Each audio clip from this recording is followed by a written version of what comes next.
Today's horror story is written by MortifyMore. Looking down at my work, I couldn't believe that I actually did it, that I actually killed her. For nearly a decade, she had held on to me. She was at the office, or what I started calling the office, that little late-night cafe only open 3 times a week that let me smoke as much as I'd like. I couldn't look up from my laptop without seeing her, or thinking I'd seen her or some piece of her in the midnight patrons, just hiding there behind their glances.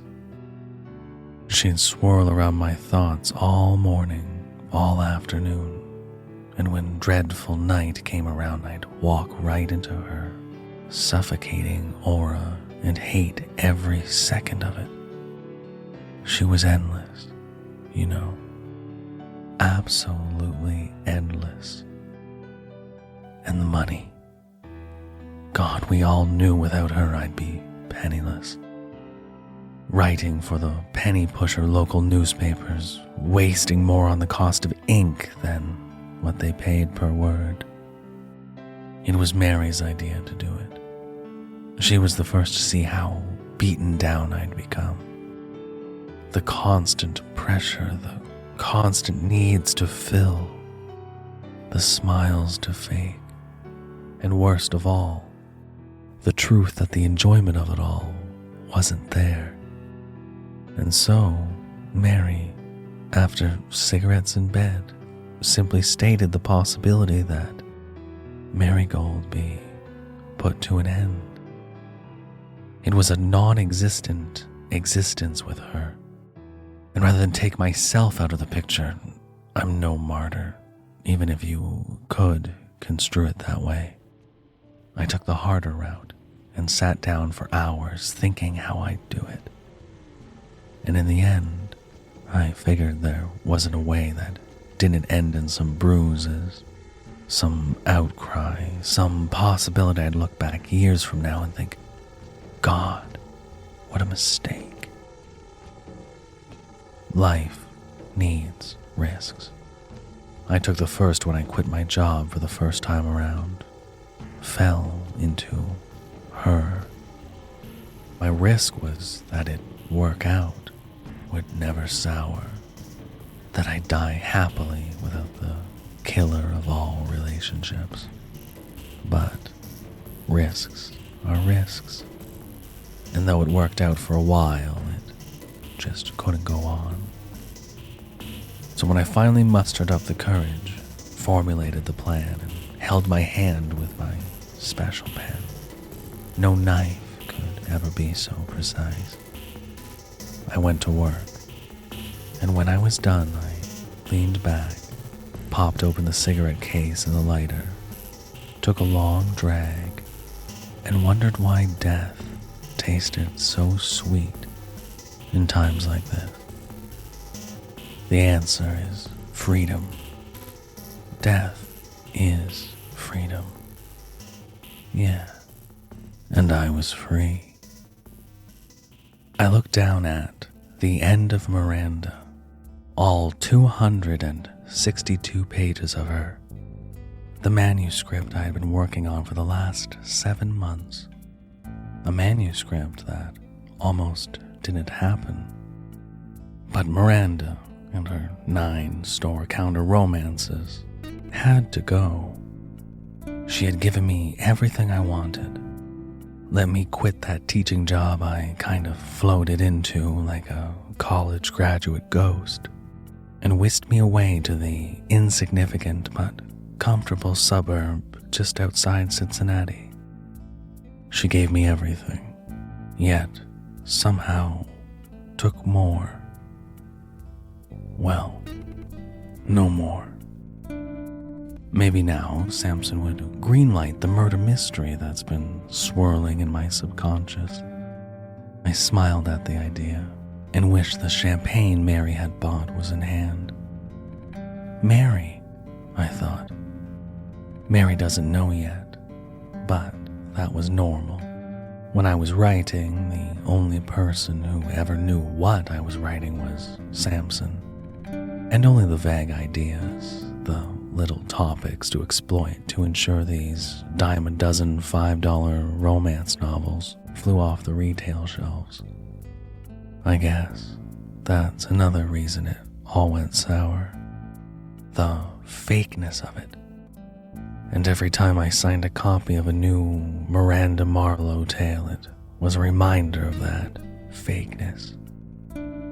A prison where the prisoner smiles to the jeering townsfolk. Everything is fine, I love it. Well, this prisoner was free, and Mary, being someone who actually suggested I kill off the broad, was the first to know. As the cell phone rang, I couldn't help but smile at how I'd done it. Sure, some, probably many, of readers would scream and shout and call foul at Miranda's dramatic, cinematic end against the man who she left in the first book, stalking her from the shadows until this very moment. An utterly fitting face-off where she chose death over her own prison with a man she never loved and never would. And sure, flinging herself from the roaring waves crashing at the bottom of the cliffside wasn't exactly the greatest ending. But it was far nicer than what I wanted to write. After some rings, Mary's voicemail asked me for a message, taking my get the champagne ready, got some big news, and locking it away in the digital world. I thought about calling Samson, tell him I'd done the impossible, the unthinkable, that I'd strangled my golden goose and replaced it with a brass rooster. But I already knew how that conversation would have gone, even if he stayed up this late, which he never did anymore since his wife died. And leaving him a voicemail this late made me feel like I expected him to be up this late, and that put a bad taste in my mouth. No, I'd speak to him in person tomorrow, when the past stays in bed for a bit longer. I looked down at the manuscript. The two words, "the end," seemed like magic in that moment. Like once I typed those words, there was an unlocking sound that boomed from the heavens, only heard by me to let me know the future had changed for the better. One last inhale squeezed out the bits of freeing death from the cigarette, and I tossed the still glowing butt into the trash can. I stood, grabbed a binder clip, and carefully measured it to the exact middle for good luck, exhaling slowly as the clip was released. Was it murder? I wondered. Yeah, it was. But writers get away with murder every day, kill off thousands and make millions. You can't prosecute a god. And she had it coming anyway. One last sigh slipped out as I looked around the cafe. I was betting if any of the other patrons were paying attention, they would have seen a change in my body. My shoulders no longer burdened, my smile raw and recovering. Hell, maybe they'd even see my hair coming back in. But they were all too distracted by their own lives to see my magnificent murder. Except, on the table near me, a woman reading Miranda's lesson. She, the reader, wasn't paying me any mind. But Miranda, two-dimensional on the cover, she looked at me with green eyes and a smile. She didn't smile on that cover, did she? My arms prickled. I stashed the manuscript in my bag, left a tip for the waitress who read all my books, and walked out into the damp midnight air, the little bell of the cafe trailing behind me as I unlocked my shining black car and stepped inside and the smell of pine replaced that cool wetness. For the first time in that decade, I didn't see Miranda standing on every street corner, in every lit-up window, between the streaks of rain that seemed to always fall this time of year. And I even found myself smiling as I pulled into the driveway of the house with the single light on, the bedroom where Mary was probably asleep. How good that champagne would taste. How much better it tastes the day after my publisher accepted Miranda was buried 262 pages deep. And Samson, he'd understand eventually. As I got out of the car, the wind rustled the single tree in the lawn, and I turned back to look at the wet, lamplight-streaked street, just in case there was a dark figure in 16th century clothing somewhere out there, just in case her green eyes were slicing through the night, right to me from beyond the written grave, and a smile. It was just the shadowed street. I clicked the key fob, walked away from the chirp of my car. My front door creaked open, ushering me into a dark house. The clock on the wall, on the car's dashboard, and on my wrist, they all said 11:59 p.m.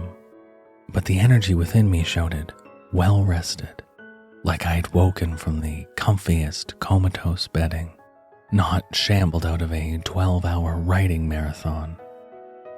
In the dark of my own house, I was alive, and the only time my own shadow appeared was passing over the white squares laying on the carpet, the bits of moon silver streaming through the glass. Grabbing 2 glasses and the bottle I swore I wouldn't until our next anniversary, the shadow flashes by again with my return trip to the staircase. There was the faint noise of music at the top of the stairs. Mary's music. Some alternative pop or whatever the radio played. The mumbling of synthesized words creeping down the corridor to spill down the stairs. No doubt she was painting away in the study. No lights on besides the one in the bedroom. An effect she always liked. It was like the music, only instead of falling down the stairs, the light made its way to her canvas. So some artificial gold accented her current project in a way only she really knew, and I could only appreciate. The music, anyway, was more of a formality for me, a way I knew she decided to paint here, since often just her lithe shape in the doorway spooked me when she left every other light off. "Mary!" I shouted up the stairs, and I thought, underneath all the music muttering, I heard a mumble of sorts. The kind a starving artist makes when her mouth's full of brushes, her teeth nibbling their wooden ends. I started up the stairs. "Baby, you wouldn't believe what I just actually did. I mean, I really did it. Really, actually did it. And you were right. It did feel good." At the tip of the stairs, the hallway makes an L shape with the bedroom right in the middle, and me at the top of that L, so Mary was hidden in her study, deep in her painting, likely a million miles away in that part of her brain. I passed the bedroom, saw a bed nearly made besides Mary's side, and from the look of it I guess she actually had gone to bed but woke up in the way an artist always does, with an enigmatic epiphany, as if they were hunting colors or words inside dreams, and went straight to it. The music grew louder and louder with each step, Mary's brush-filled hums clearer and clearer. I turned left. "Marigold, I'm free. No more deadlines. No more shit-laced stories. No more." The 2 glasses and bottle fell from my hands. Somehow the first glass in the bottle didn't break, but the second shattered, sending bits of glass everywhere, toward the wall behind me and into the pool of blood seeping into the carpet. The pool of blood that sat under the shape that my mind and eyes couldn't agree on. It was Mary. In my head it was Mary, but what I saw couldn't have been Mary. There was no chance. No chance that loose collection of skin and bone, of strewn organs and bits of body fat could have been anything.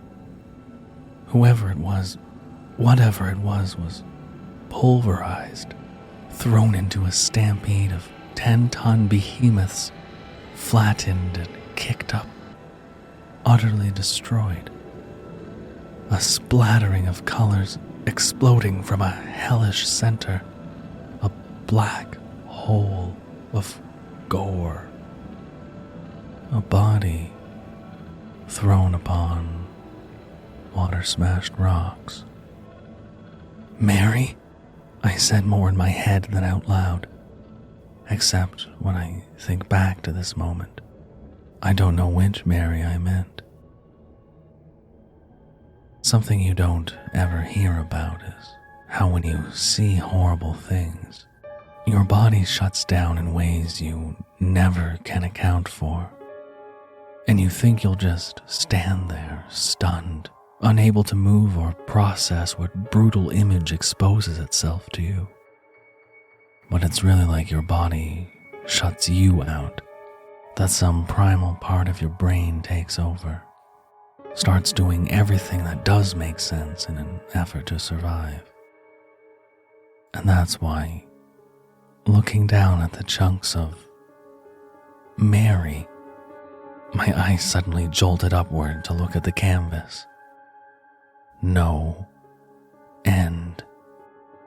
And then, in the sight of my vision, another shape, another jumble of parts that I somehow knew had been in the corner of Mary's studio since I packed up the manuscript 20 minutes ago and waited for me, shifted in that darkness, making a wet cracking, a snap of bones underneath the radio's song. My body lashed out, sending a hand up to the light switch and set the room ablaze in white. And then I was running down the hallway, running away from the roar of unlife that was crawling over what shouldn't have been Mary. Its green eyes, the one piece unmolested by the seaside rocks, set on me. I tumbled down the stairs, barely catching myself on the banister, and tore away from the house, not once looking behind me. I ran past the car, past the single lantern at the end of the driveway, right into the rain-stained road, and kept going, somehow unaware that I had been screaming since turning on Mary's light. It wasn't until a brush of twinning glow, an oncoming car nearly hitting me, that I stopped, instead rushing up to the driver's window and sobbing and repeating the words I saw on the canvas. I was ready for Mary, which Mary, to sweep like a tide over the road and swallow me, to chew me up and leave me as they were, broken.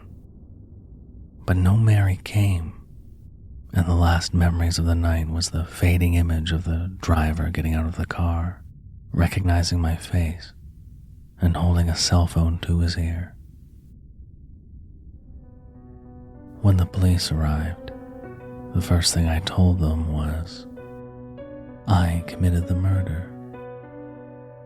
And though they took me in, they eventually let me go, scratching their heads at my answers and the problems they were supposed to complete. What they chalked it up to was a freak attack, that someone must have snuck into my house and assaulted Mary to a point of brutality unimaginable, and that whoever I thought I saw in her room was likely the perpetrator. They claim they found a suspicious man near the house, and in his possession a bloody hammer and a nervous smile. And had I not turned on that light, maybe I'd accept the outcome the authorities are putting down in ink. But I had, and that man wasn't there. His frame was too connected, too put in place. And what's more, his eyes were a dull brown, not a shrieking emerald. I eventually left town, called up Samson and told him something had come up, and the next book would be indefinitely unfinished for now. He didn't say much, only that he understood. Told me to take it easy, take as long as I needed. You'll get through this. They say it doesn't last forever, he told me, and I guess he was talking about the feeling of guilt or mourning or something. But I have a feeling that this won't end. That the manuscript I keep next to me will always be just that. A manuscript I can't bring myself to look at. I try not to think about it too much. Because even though I killed her, she won't die. She'll always be there, hidden in the thousands of pages I created. I see her at the gas stations near the checkout, in hotel magazine racks, in the hands of unmarried women on the bus. And she's always looking at me with those green eyes and a smile the paperback covers never showed until that night.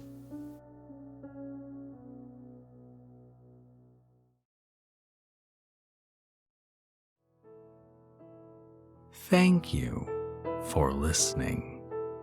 You can probably handle another horror story, right?